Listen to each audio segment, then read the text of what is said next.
അന്ന് നമുക്ക് ബുദ്ധിയില്ലല്ലോ, നമ്മൾ ആവേശം കൊണ്ട് ചോര ഇങ്ങനെ തിളക്കുന്ന ടൈമല്ല. അങ്ങോട്ട് നമ്മോട് ഇന്നലെ വരെ ചിരിച്ചാളെ മുഖത്ത് നോക്കിയിട്ടാവും നമ്മക്കൊണ്ടൊരു നേതാവേ എന്ന് പറഞ്ഞിട്ടുള്ള തൊള്ള തോന്നിയൊക്കെ നമ്മളെ വേക്കുന്ന ഇങ്ങനെ വിളിപ്പിക്കാണ്ട് നമ്മൾ വിളിക്കുക, ഓല് തൊള്ള പൂട്ടും ചെയ്യുക.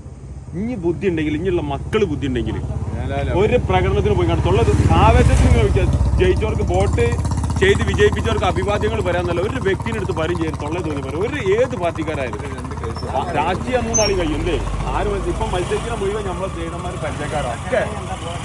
അത് നല്ല ശ്രദ്ധിക്കണം. നമ്മൾ ഭയങ്കര ശ്രദ്ധിക്കേണ്ട ഒരേ ഒരു വാക്കാണ്.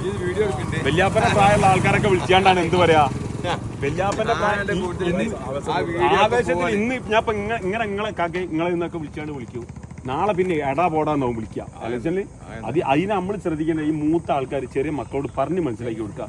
നമ്മളെ മത്സരിക്കുന്ന ടൈമിലൊക്കെ നമ്മളങ്ങനെ പിരിയാൻ ആളുള്ളൂ, ഇനി പറഞ്ഞ് മനസ്സിലാക്കി തരാൻ ആളില്ല. ഇനി അതുകൊണ്ട് ആ ഖേദം എന്തായി അറിയോ, ഒരാളുണ്ട് ഇനി എനിക്ക് ഇപ്പോഴും ഞാൻ മനസ്സിന്ന് പോയില്ല, തൊള്ളേ തോന്നിയാൽ പറഞ്ഞിട്ട് അയാൾ മരിച്ചിപ്പോ.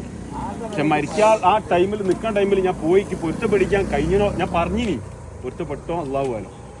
അതൊരു മനുഷ്യനെ കൊണ്ട് കഴിയില്ല. ഇടപാടാണ് നമുക്ക് തെന്ന് തീർക്കാൻ കഴിയും. മറ്റേത് അതല്ല. മറ്റേ ഞാൻ മരിച്ചിക്കാൻ എൻ്റെ ബാക്കിയുള്ളവർക്ക് കൊടുത്താൽ ഇടപാട് എന്തെങ്കിലുമൊക്കെ പഠിച്ചോ എന്തായോ തൊള്ളേ തോന്നിയാൽ പറഞ്ഞാൽ വ്യക്തിനോട് പൊരുത്തപ്പെടിക്കണം. അത് നല്ല ശ്രദ്ധിക്കണം. അല്ല നമ്മൾ രാഷ്ട്രീയം ഉണ്ടോ ചോദിച്ചാൽ രാഷ്ട്രീയം ഉണ്ട്. പക്ഷെ നാളെ ഈ ചെറിയ കളിയിൽ നമ്മളടുത്തേക്ക് എല്ലാവരും വരണം. നമ്മൾ ഒരു പാർട്ടിന്റെ അപ്പുറം മാത്രം പോയിക്കാണ്ട് കാക്കനെ പറഞ്ഞപ്പോ കാക്കനെ കണ്ണു വെള്ളം വരേണ്ടില്ല.